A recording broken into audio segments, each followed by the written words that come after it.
அனைவருக்கும் கோபிநாத்தின் அன்பு வணக்கங்கள் நண்பர்களே. ஆடிப்பெருக்கு ஆடி 18 அப்படின்னு அழைக்கப்பெறுகின்ற ஒரு அற்புதமான நாள் வருகின்ற சனிக்கிழமை வருகிறது. அதில் நிறைய விஷயங்களை பண்ணுவோம். அதில் இருக்கக்கூடிய சந்தேகங்கள், என்ன செய்யணும், என்ன மாதிரியான வழிபாடு செய்யணும் அப்படின்னு தான் இந்த பதிவில் சுருக்கமாக பார்க்க இருக்கோம்.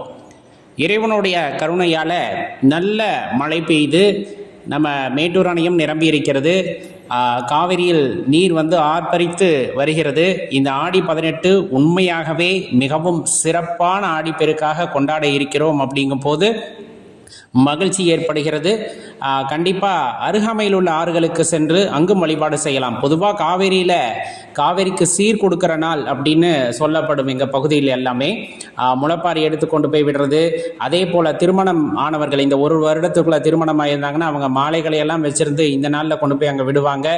அதே இடத்துல என்னன்னா, நம்ம காவேரி கரைகளில் பார்த்தீங்கன்னா படையல் போட்டு சித்திரன்னங்கள் படைத்து அங்கே காவிரி தாயை வழிபட்டு தாலி கயிறு மாற்றிக்கொள்வார்கள். புதுமண தம்பதியர்களாக சென்று அம்மாவிடம் ஆசீர்வாதம் வாங்குவார்கள். அதே போல நீர் பெருக்கெடுத்து விவசாயத்தை பெருக வேண்டும் அப்படிங்கிறதுக்கான வழிபாடெல்லாம் செய்வாங்க. இந்த மாதிரி நிறைய விஷயங்கள் இந்த ஆடிப்பெருக்கின் போது செய்யலாம். அதில் என்ன அப்படிங்கிறத தான் சுருக்கமாக பார்க்க இருக்கோம். முதல்ல, எந்த காரியம் வேண்டுமானாலும் தொடங்குவதற்கு ரொம்ப உகந்த நாள் இந்த ஆடி 18 அப்படின்னு சொல்லுவாங்க. பொதுவாக எல்லாருமே சொல்லுவாங்க, நல்ல நாள் பார்த்து தான் எந்த விஷயத்தையும் ஆரம்பிக்கணும். ஒரு பிஸ்னஸ் ஆரம்பிக்கிறதா இருக்கட்டும், ஒரு கல்வி ஆரம்பிக்கிறதா இருக்கட்டும், இந்த மாதிரி எல்லாத்துக்குமே சொல்லுவாங்க இல்லையா. புதுமனை புகுவிழாவாக இருக்கலாம், இல்லை வாடகை வீடு மாத்திரம், இந்த மாதிரி நிறைய விஷயங்கள் இருக்கும். அதெல்லாம் செய்யலாமாங்கிற கேள்வி வரும். இந்த மாதிரி ஒரு குறிப்பிட்ட சில தினங்கள் ஆடி 18 இருக்கலாம், அல்லது நம்ம கோவில் பக்கத்தில் இருக்குது அப்படின்னா அங்கே திருக்கல்யாணம் நடக்கிற நாளாக இருக்கலாம். இந்த மாதிரி நாட்கள் சனிக்கிழமை வருது, செவ்வாய்க்கிழமை வருது, அந்த மாதிரி கணக்கில்லை. அன்றைய தினம் மிகவும் அனுகூலமான தினம் அப்படிங்கிறத தெரிஞ்சுக்குங்க. நீங்கள் எந்த நல்ல விஷயத்தை ஆரம்பிக்கிறதா இருந்தாலும் இந்த ஆடி 18 ஆடி பெருக்கின் போது ஆரம்பிப்பது சிறந்த வளர்ச்சியை கொடுக்கும் அப்படின்னா மாற்று கருத்தே இல்லை. அதே போல வீட்டுக்கு ஏதேனும் பொருள் வாங்கணும் அப்படின்னு நினைச்சாலும் அந்த பொருளை இந்த ஆடி 18 பெருக்கில் வாங்கும் போது அது வீட்டில் பெருகி இருக்கும் அப்படின்னு சொல்லுவாங்க. பொதுவாகவே சனி பெருக்கும் அப்படின்னு சொல்லுவாங்க. அதே போல ஆடி 18 பெருக்கும் சொல்லுவாங்க. இந்த வருடம் பார்த்தீங்கன்னா சனிக்கிழமையோடு இணைந்து ஆடி 18 வருது அப்படிங்கிறனால இது ரொம்ப அற்புதமான நாளாக இருக்கும். இன்னும் சொல்ல போனால் வழிபாடு செய்வதற்கு ஏற்ற நாள் அப்படின்னே நம்ம சொல்லலாம். தாலி கயிறு மாத்துறவங்க இன்னைக்கு மாற்றலாமா அப்படின்ட்டு ஒரு குழப்பம் இருக்கும். தெளிவாக தெரிஞ்சுக்குங்க, கண்டிப்பாக மாற்றலாம், தவறில்லை. ஏற்கனவே சொன்ன மாதிரி நல்ல நாட்களில் எந்த விஷயத்தையும் நம்ம பார்க்க வேண்டியதில்லை. அதில் குறிப்பாக யமகண்டம், ராகு காலம், இந்த மாதிரி விஷயத்தை மட்டும் தவிர்த்துட்டு சூரிய அஸ்தமனம் ஆகும் இல்லையா, உச்சி வேலைக்கு இறங்கும் பொழுதுல நம்ம மாற்றக்கூடாது. காலையில் நேரமே மாற்றிக்கலாம். அதாவது சில பேர் பிரம்ம முகூர்த்தத்தில் மாற்றலாமான்னு கேட்பாங்க. ஆற்றங்கரைக்கு அந்த நேரத்தில் போய் யாரும் மாற்ற மாட்டாங்க. வீட்டில் மாற்றுறதா இருந்தால் பிரம்ம முகூர்த்தத்தில் மாற்றிக்கலாம். ஆற்றங்கரைக்கு போனால் சூரிய உதயத்திற்கு பிறகு அங்கே படையலிட்டு அன்னையை வணங்கிவிட்டு, காவிரியினை வணங்கிவிட்டு அதன் பிறகு படித்துறைகளிலே மாற்றுகின்ற வழக்கம் உண்டு. அப்படியே நீங்க தாலி கயிறு மாத்தினாலும் அருகாமையில் உள்ள பெரியவர்கள் கையால் மாற்றிக்கொள்வது உசித்தம். தம்பதி சமேதராக அங்க போனோம், வழிபாடு முடிச்சுட்டு அதை மாற்றிக்கலாம். இல்லை இப்போதான் திருமணம் ஆயிருக்கு, 2 மாதம் 3 மாதம் தான் ஆயிருக்கு அப்படிங்கிறவங்க புதுசாக துணை சரடு அப்படிங்கிறத போட்டுக்குவாங்க. அப்படி இல்லைனாலும் துணை சரடு போட்டுட்டு அந்த மாங்கல்ய கயிறை கழுவிட்டு, ஆற்று நீரில் கழுவிட்டு அதுக்கப்புறமா கழுத்தில் அணிந்து கொள்வார்கள். இது வழக்கம். உடனே மாற்றணுமா அப்படின்னா அவசியம் இல்லை அப்படிங்கிறதையும் தெரிஞ்சுக்குங்க. ரொம்ப நஞ்சு போயிடுச்சு கயிறு அப்படிங்கும்போது அதை மாற்றுவதற்கு ஏற்ற நாள் இன்றைய தினம் அப்படின்னு சொல்லப்படும். அதே போல முன்னோர்கள் வழிபாடு செய்வதற்கும் ரொம்ப ஏற்ற தினமாக இது கருதப்படும். வீட்டில் வழிபாடு செய்யணும் அப்படின்னு நினைக்கிறவங்க, இப்ப நம்ம ஆற்றங்கரையில் போய் செய்யறவங்களுக்கு பிரச்சனை இல்லை, எல்லாம் செஞ்சிடலாம். இப்போ வீட்டில் வழிபாடு செய்யணும் அப்படின்னு நினச்சிங்கன்னா படையல் போட்டு தலிகை போடுவாங்க. அந்த வகையில் பார்த்தீங்கன்னா என்னென்ன உணவுகளை சமைக்க முடியுமோ சமைத்து வைத்து, பிறகு பழங்களை எல்லாம் வைத்து, இந்த சீதோஷண நிலையில் கிடைக்கக்கூடிய பழங்களை வைக்கலாம். இதுக்காக நம்ம விலை அதிகமான பழங்களை வாங்கி கொண்டு வைக்கணும்னு இல்லை. அதை வச்சுட்டு நம்ம சில பேர் என்ன பண்ணுவாங்கன்னா காப்பரிசி, துள்ளு மாவு, இந்த மாதிரி விஷயங்களை எல்லாம் வைப்பார்கள். அதே மாதிரி வைத்து காவிரி தண்ணி இருந்தது அப்படிங்கும் போது அது ஒரு நிறை சொம்புல பிடிச்சி வைக்கணும், நிறை சொம்பா வைக்கணும் அப்படிங்கிறது ஐதீகம். அதில் ஒரு மஞ்சக்கயிறை வந்து சுற்றி விட்டுருவாங்க. அதன் பிறகு பார்த்தீங்கன்னா நம்ம வீட்டில் சுவாமி கும்பிட்ற மாதிரியே வந்துட்டு தூப தீபமெல்லாம் காமிச்சு இந்த ஆண்டு வந்து தண்ணீர் பெருக்கெடுத்து ஓடி விவசாயம் நிலைத்திருக்க வேண்டும், அதே போல நல்ல விவசாயம் பெருகி வர வேண்டும் அப்படிங்கிறத வேண்டிக்கலாம். விவசாயிகளும் நல்லா இருக்கணும்னு இந்த சமயத்தில் வேண்டிக்கலாம். அதிக மழை இருந்தாலும் பிரச்சனை, மழை இல்லாமல் போனாலும் பிரச்சனை.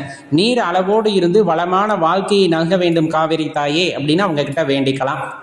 இதே நம்ம வைகைக்கு அருகையில் இருக்கோம், தாமிரபரணிக்கு அருகாமையில் இருக்கோம் அப்படின்னா அந்த நதிகளையும் வழிபடுவதற்கு உகந்த நாள் தான் இன்றைய தினம் அப்படிங்கிறத தெளிவாக தெரிஞ்சுக்குங்க.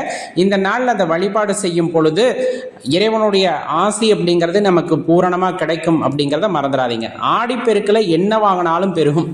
இதை சொன்னதுமே எல்லாத்துக்கும் கவனம் எங்கே போயிடும் அப்படின்னா, அப்போ என்ன வாங்கலாம்? புது துணி வாங்கலாமா, வீடு வாங்கலாமா, நகை வாங்கலாமா, இந்த மாதிரி பல விஷயங்கள் நம்ம மனசுக்குள்ள வரும்.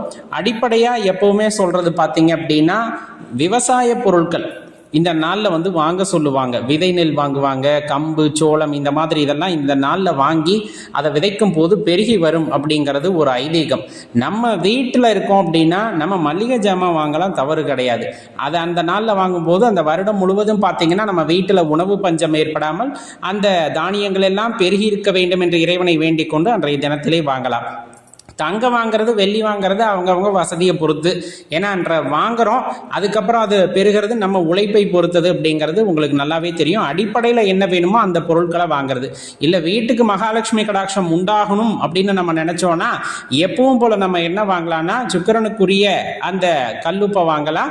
அதே போல் மஞ்சள் வாங்கலாம். குருவுக்குரிய அந்த மஞ்சள் வந்து வாங்கி வீட்டில் வச்சு வழிபாடு செய்யும் பொழுது கண்டிப்பாக அந்த இறைவனுடைய பூரணமான அருளை, மகாலட்சுமி தேவியோட பூரணமான அருளை நம்மால் பெற முடியும். வீட்டில் மங்களம் எப்பவுமே உண்டாயிருக்கும் அப்படிங்கிறத தெளிவாக தெரிஞ்சுக்கணும். இந்த ஆடி 18 அன்னைக்கு நம்ம வீட்டில் நிலைவாசல் பூஜை செய்கிறது ரொம்ப உசித்தம். அதுவும் காவிரி தண்ணீர் கொண்டு வந்து நிலைவாசலை நல்லா தொடச்சி விட்டுட்டு அதுக்கப்புறம் மஞ்சள் குங்குமம் எல்லாம் வைத்து பூக்களால் அலங்காரம் செய்து பிறகு அந்த இடத்துல நீங்கள் வழிபாடு செய்கிறீங்க அப்படிங்கும்போது கண்டிப்பாக அந்த வழிபாடு நம்ம குலதெய்வத்திற்குரியதாக, கிரகலட்சுமிக்கு உரியதாக இருக்கும். வீட்டில் பூரணமான லட்சுமி கடாட்சம் நிறைந்திருக்கும் அப்படின்னா மாற்றுக்கருத்தை நீங்கள் கொள்ள வேண்டாம். இதில் எல்லாத்துக்குமே வருகின்ற சந்தேகம், வீடு குடி போகலாமா அப்படிங்கிற கேள்வி. பெரும்பாலும் கட்டாயம் ஏற்பட்டால் ஆடி மாதத்தில் குடி போவாங்க, இல்லைன்னா அடுத்த மாதம் தான் போவாங்க. வீடு வாடகை வீடு மாற்றுறது அப்படின்னா இன்றைக்கி மாற்றலாமா? தாராளமாக நீங்கள் மாற்றிக்கலாம், தவறே கிடையாது. அதே போல தான் ஏதாச்சும் நம்ம மங்களகரமான செயலை இன்றைய தினத்தில் செய்யலாமா? ஏன்னா சனிக்கிழமை வருது அப்படின்னா ஆரம்பத்திலே சொன்னதான், இந்த மாதிரி நல்ல நாட்கள் எந்த கிழமையில் வந்தாலும் அது தோஷமில்லாத நாட்களாகத்தான் இருக்கும் அப்படிங்கிறத மனதில் நிறுத்திக் கொள்ளுங்கள். அதில் குறிப்பிட்டு நம்ம ராகு கால யமகண்டத்தை எல்லாம் விட்டுட்டு அந்த செயலை செய்கிறது ரொம்ப உசித்தம். எந்த செயலை செய்தாலும் பெருகும் அப்படிங்கிறனால இன்னைக்கு நிறைய தான தர்மம் செய்யுங்கள். அந்த பழக்கம் வந்து நம்ம மனசில் அதிகமாகட்டும். வயதானவர்களுக்கு ஆடை தானம் செய்வது, அன்னதானம் செய்வது, அல்லது இதெல்லாம் என்னால் செய்ய முடியலன்னா காகத்துக்கு உணவு வைப்பது, நாய்களுக்கு உணவு வைப்பது, இந்த மாதிரி சில விஷயங்களை செய்யும் போது அந்த குணம் நமக்குள் பெருகட்டும். ஏன்னா அதுதான் அன்பை மிகைப்படுத்தும், எல்லாத்தோட சந்தோஷமாக வாழ்வதற்கு உறுதுணையாக இருக்கும் அப்படின்னா மாற்று கருத்தில். ரொம்ப அற்புதமான நாள் சனிக்கிழமை வருகின்ற ஆடிப்பெருக்கு அனைவருக்கும் மகிழ்ச்சியை பெருகி கொடுக்கட்டும் அப்படின்னு எல்லாம் அந்த இறைவனை வேண்டிக் கொள்ளலாம். இது குறித்த கருத்துக்களை கீழே கமெண்ட்ல பதிவு பண்ணுங்க. நன்றி, வணக்கம்.